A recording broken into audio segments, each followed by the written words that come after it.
રાજકોટ મહાનગરપાલિકાની દબાણ હટાવ શાખા ફરી એકવાર વિવાદમાં આવી છે। શહેરના રાજમાર્ગો પર આવેલા મંદિરો દૂર કરવાની કાર્યવાહી દરમિયાન વિવાદ સર્જાયો હતો।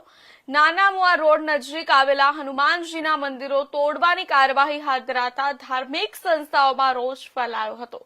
આ મામલે અગાઉ પણ વિવિધ ધાર્મિક સંસ્થાઓ દ્વારા રાજકોટ જિલ્લા કલેક્ટરને આવેદન પાઠવી રજૂઆત કરવામાં આવી હતી।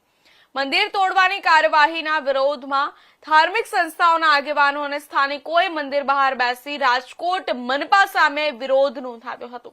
સાથે જ શહેરના રાજમાર્ગો પર આવેલા મંદિરો ન તોડવા માંગ ઉઠાવવામાં આવી હતી।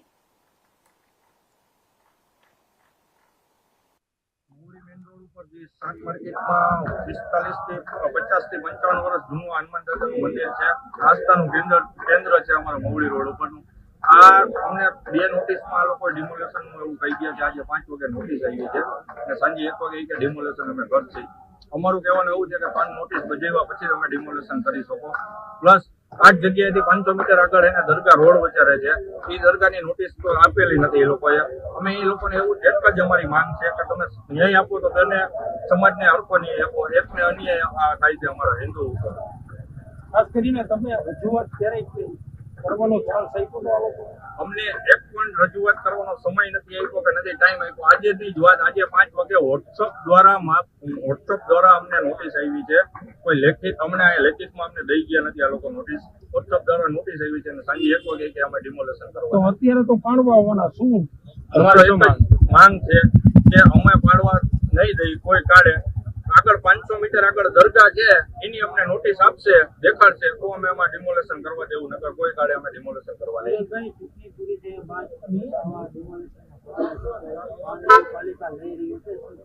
અમે મહાનગરપાલિકાને એટલી કમિશનર સાહેબને રજૂઆત કરી છે કે તમારે કરવો નો ડાઉટ પબ્લિકને નડતરરૂપ હોય તો ડિમોલેશન કરવાનો અમે સહયોગ આપીએ। પણ જે આ નડતરરૂપ નથી, 2 ફૂટ જગ્યા રાખીને આ જગ્યામાં મંદિર બનેલું છે।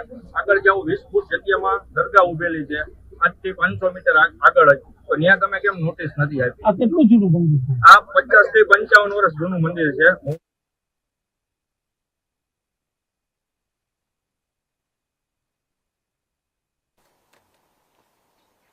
આણંદના વલ્લભ વિદ્યાનગર વિસ્તાર